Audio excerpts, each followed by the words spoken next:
One of our employees was having a hard time keeping his van clean, so we decided to help him out.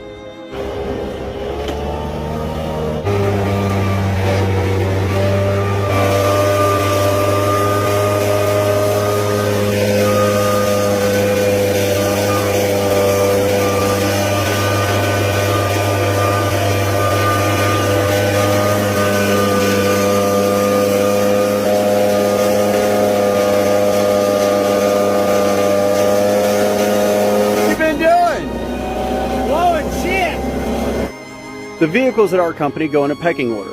The person who keeps their vehicle in the best shape gets the best vehicle, and the person who keeps their vehicle in the worst shape gets the worst vehicle. So here's a point to consider. Cleanliness is next to godliness. And since we all know you are a God among men, be clean